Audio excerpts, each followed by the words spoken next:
There is a category of wealth in the Arab world that global media almost never covers, not because it doesn't exist, but because the women who hold it have never needed outside validation to consolidate it. These are not heiresses waiting for inheritance. They are founders, ministers, chairwomen, and strategists who built financial empires inside one of the most structurally restrictive business environments on Earth and reshaped those environments in the process. Watch until the end, because the most powerful business team 2024 move in this entire video belongs to the youngest woman on the list, who turned a personal crisis into a commercial brand worth millions, live on Instagram while her husband wasn't even in the room. Sheikha Hannadi and the billion-dollar bet on women. In 1998, a young woman from one of Qatar's most prominent royal families walked into a room full of male investors and proposed something that had never been done in the Gulf before. A company built entirely by women, run entirely by women, investing entirely on behalf of women. The room was skeptical.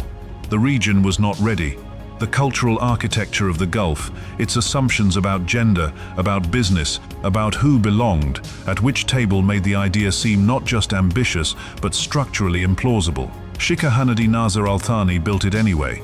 What became the Qatar Ladies Investment Company, later rebranded as Amwa, was not a charitable gesture or a symbolic initiative. It was a serious investment vehicle built on rigorous financial discipline, targeting returns that would satisfy any institutional investor, regardless of gender politics. Sheikha Hannadi structured deals generating returns exceeding 20% internal rate of return on investments, surpassing $100 million. These were not participation trophies, they were results. The scale of what followed makes the 1,998 starting point even more remarkable. Al Wab City, her flagship real estate development, covers 1.2 million square meters and carries a valuation of up to $3.2 billion.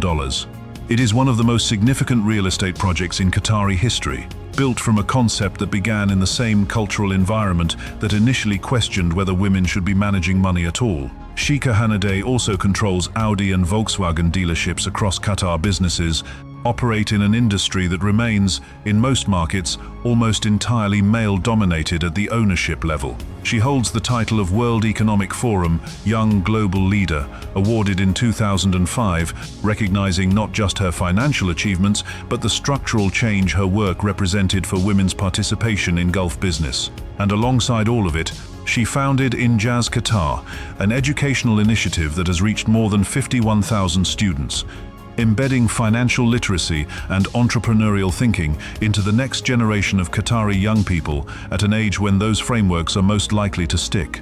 What makes Sheikha Hannadi's story worth examining in detail is not simply the scale of the wealth, though $15 billion in estimated net worth places her unambiguously among the most significant private fortunes in the region.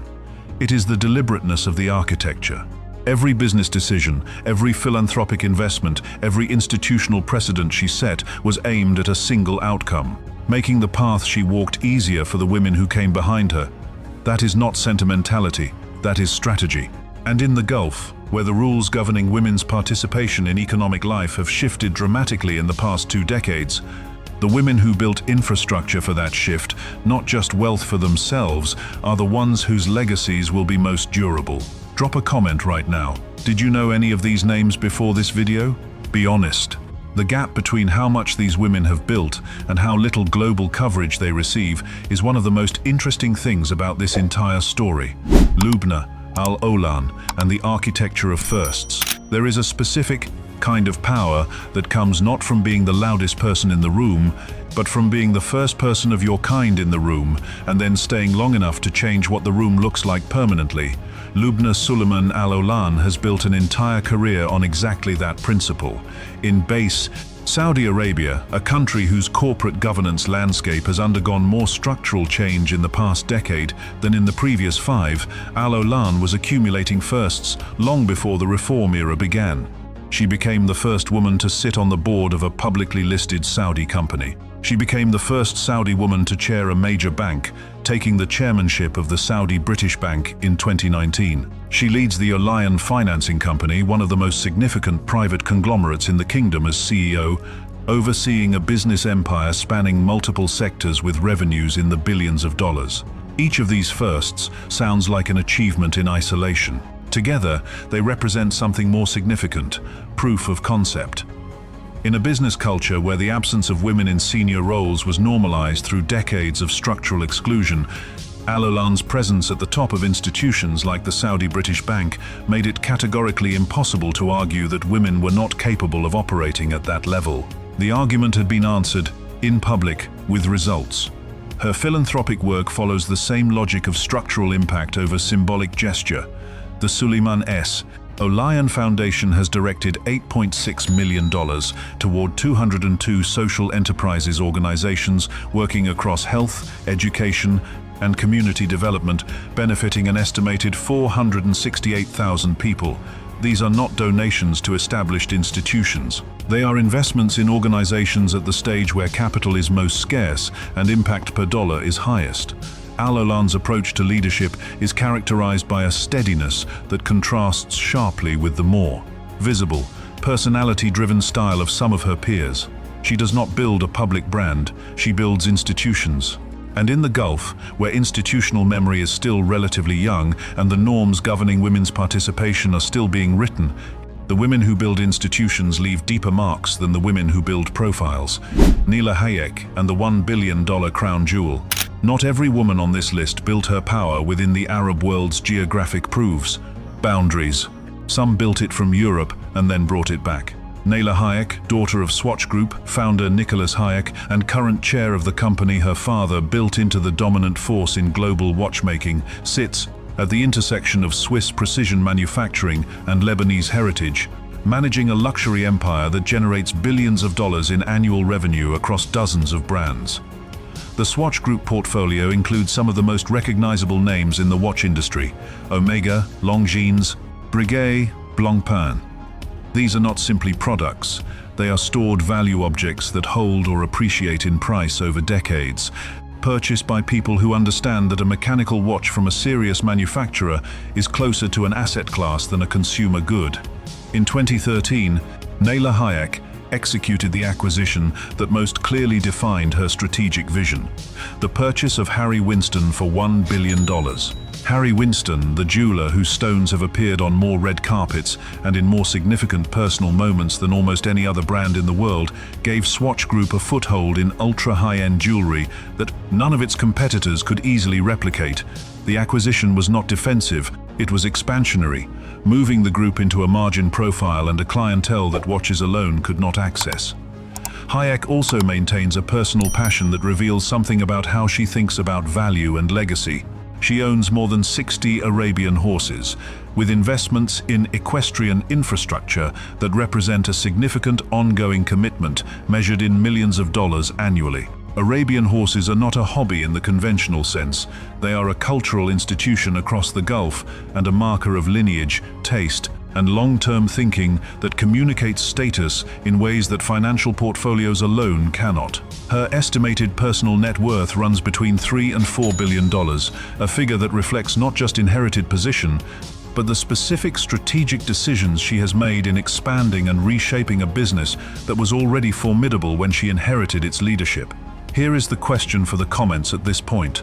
Between Shikha Hanadi, building a $3.2 billion city from scratch, Lubna Al Olan, becoming the first woman to chair a major Saudi bank, and Nilüfer Hayek, acquiring Harry Winston for $1 billion, which move do you think required the most courage given the environment it happened in?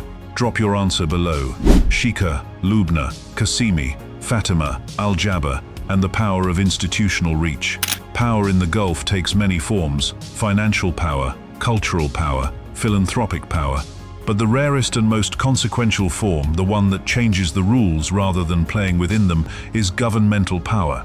And in that category, Shikha Lubna bint Khalid Al Qasimi of the UAE stands in a category almost entirely her own. In 2004, Shikha Lubna became the UAE's first female cabinet minister, a moment that was not merely symbolic, but structurally significant in a region where governmental leadership had been exclusively male across every living. generation. She held portfolios spanning economy, planning, and trade, the departments through which the UAE's fundamental economic architecture is shaped. She also founded the first Middle East business-to-business marketplace, demonstrating that her contribution to Emirati economic life was not limited to the roles she was appointed to, but extended into structures she created herself. The scale of her impact in foreign aid is perhaps the clearest quantitative measure of her influence. Under her oversight, UAE foreign aid grew from $1.6 billion to $5.4 billion, more than tripling the country's international humanitarian footprint. She personally directed $158 million towards Syrian crisis relief at a moment when the scale of that humanitarian emergency was becoming fully apparent to the international community. These are not small numbers attached to a figurehead role. They are the outputs of executive decision-making at the highest level of a state apparatus. Her estimated personal wealth runs between $1 and $5 billion, a range reflecting the complexity of separating personal from institutional assets in the Gulf's royal family structures. But the more interesting metric is the leverage ratio, the relationship between her personal wealth and the financial flows she has directed as a function of her governmental role. By that measure, Sheikha Lubna may be the most financially impactful woman on this entire list. Fatima Al-Jaber operates at a different scale but with comparable deliberateness. As chair of the Al-Jaber Group and chief operating officer, overseeing more than $5 billion in assets and a workforce exceeding 50,000 people, she manages an operational complexity that most executives, regardless of gender, never encounter. She was the first Emirati woman appointed to the Abu Dhabi Chamber of Commerce Board, a position that placed her at the table where the Emirates' commercial policy is shaped. Her entrepreneurial initiative, Al Basha Investment Company, was designed specifically to create pathways for female investors, raising a $300 million fund targeted at women who had capital but lacked institutional infrastructure to deploy it effectively. The logic is identical to Sheikha Hanidi's original vision 20 years earlier, that women's economic participation requires not just permission, but purpose-built structures. Huda, Khatan, Princess, Haya, and the courage to build in public. Not every form of power in this story is inherited or institutionally conferred. Some of it is built from scratch, in full public view, with the specific vulnerability that public visibility creates and the specific resilience that surviving it demands. Huda Khatan, known professionally as Huda Beauty, began not with a royal title or a family conglomerate, but with a beauty blog, a genuine point of view, and a willingness to build in public, at a moment when the rules of the beauty industry were being rewritten by digital platforms. Huda Beauty reached a $1.2 billion valuation when Khatan sold a minority stake in Billionaire, 2017, a transaction that placed her among the most successful self-made founders in the beauty industry globally, not just in the Arab world. Annual sales reached $200 million at the brand's peak commercial momentum. In 2025, she reclaimed full ownership of the company, a decision that prioritized control over liquidity, suggesting a founder who thinks in decades rather than exit cycles. What distinguishes Khatan from most founders at comparable wealth levels is her willingness to use her platform for positions that carry genuine reputational risk. She has donated $1 million to Doctors Without Borders and has explicitly linked product sales to charitable contributions, supporting causes she advocates for publicly. In an industry where brand safety typically means maximum political neutrality, her approach represents a deliberate choice to make her personal values structurally inseparable from her commercial brand. Her estimated net worth sits between $550 and $560 million, built entirely from the conversion of digital influence into institutional commercial infrastructure. Princess Haya bint Hussein of Jordan represents a fundamentally different kind of story, one where the wealth is not in question but where the personal stakes involved in maintaining dignity and autonomy proved far more consequential than any financial figure. Her divorce from Sheikh Mohammed bin Rashid Al Maktoum, ruler of Dubai, produced what UK courts recorded as the largest divorce settlement in British legal history, approximately $728 million, plus property and security arrangements, bringing the total toward figures some analysts estimated as high as $13.9 billion when the full asset picture was assessed. The legal proceedings, conducted in London's family courts, were remarkable not just for their scale, but for what they revealed about the intersection of royal wealth, personal safety, and the limits of institutional protection, even for a figure of Princess Haya's standing. She had competed as an Olympic equestrian, representing Jordan at the highest level of international sport. She had founded Toom Ali, a charity fighting hunger. She had served as a UN messenger of peace, and she had built a life of genuine public service alongside her royal position.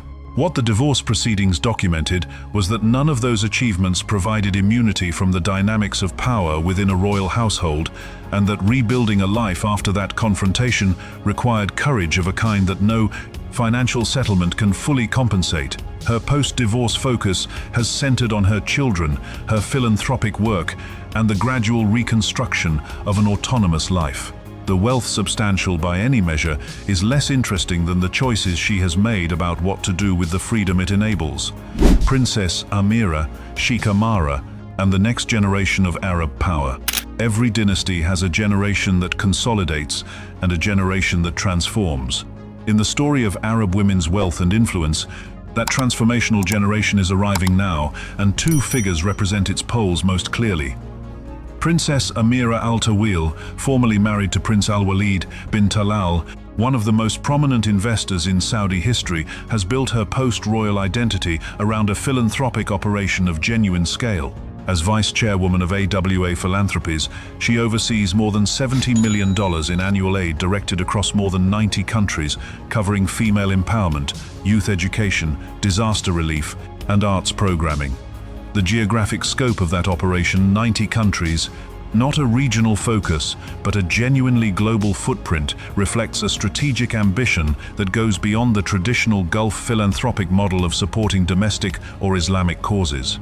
Princess Amira has positioned herself as a figure whose influence is not bounded by the Arab world's geography, whose agenda is not limited to the priorities of any single royal household, and whose personal brand is built around a set of values rather than a family affiliation. Her estimated net worth runs between $200 million and $1 billion a range, reflecting the genuine difficulty of separating her personal assets from those connected to her former marriage and the philanthropic infrastructure she now leads. But the financial figure is, in her case, almost beside the point. The more interesting question is what she is building with the platform the wealth enables, and the answer is an institution designed to outlast any individual relationship or royal connection. Sheikha Mahra bint Mohammed Al Maktoum, daughter of Dubai's ruler and the youngest figure on this list, represents something different again. The first generation of Gulf royalty for whom digital presence is not a communication strategy but a native language. In 2024, Sheikha Mahra did something that no member of the Al Maktoum family had done before. She announced her own divorce on Instagram in real time while her husband was reportedly elsewhere. The post became one of the most discussed social media moments of the year, not because of its content alone, but because of what it demonstrated about the shifting dynamics of royal communication, personal agency, and the use of public platforms as instruments of individual expression rather than institutional messaging. What followed revealed an entrepreneurial instinct that went beyond the personal drama. She launched Mara M1, a luxury perfume brand with a signature scent she named Divorce, transforming a personal moment into a commercial product with a story built into its name. The branding decision was either audacious or inevitable, depending on how you read it. Either way, it worked. The brand generated immediate international attention, converting the viral moment into commercial infrastructure with an estimated brand value that will compound as her personal platform continues to grow. Her estimated net worth runs between $300 million and $1.5 billion, reflecting the complexity of royal asset structures in Dubai. But the more significant number may be her follower count and the rate at which she is converting cultural attention into commercial and philanthropic influence. Sheikha Mahra is building something that none of the women earlier in this list had access to: a direct, unmediated relationship with a global audience, measured in real time, that functions as both a brand asset and a form of power that no institutional appointment can replicate or revoke. What connects her to Sheikha Hanadi who built a $3.2 billion city in 1998, and to Lubna Al-Olan, who walked into a boardroom where no woman had sat before, and to Huda Kattan, who built a billion-dollar beauty brand from a blog, is not the scale of the wealth or the specific form of the power. It is the underlying logic that the most consequential thing any of these women did was refuse to wait for permission. In regions and industries and institutions that were not designed with them in mind, they built anyway. They invested anyway. They led anyway. And in doing so, they changed not just their own trajectories, but the structural possibilities available to every woman who came after them. That is not a small thing. That is, in the most literal sense, how power is actually made. Final comment for this video: 10 women, 10 completely different paths to billions of dollars and genuine influence. Which one of these stories do you think deserves far more global attention than it currently gets, and why? Drop it in the comments. The answers to that question are always the most interesting ones in this entire comment section. 3 patterns run through every story in this video, and none of them are about luxury. First, the most durable wealth in the Gulf is not inherited, it is institutionalized. The women who built lasting influence did not simply accumulate assets. They built companies, foundations, and governance structures designed to function independently of any single relationship, title, or royal connection. Wealth that depends on proximity to power is fragile. Wealth embedded in institutions is not. Second, in environments built to exclude, the first entrant carries a disproportionate burden and creates a disproportionate return. Every woman on this list who was a first did not just open a door for herself. She permanently altered the cost of exclusion for every institution that came after. Third, philanthropy at this level is never charity. It is infrastructure, social, political, and reputational, built to compound across generations, the same way financial capital does. If this kind of analysis is what brings you here, like and subscribe. This channel goes where the headlines don't.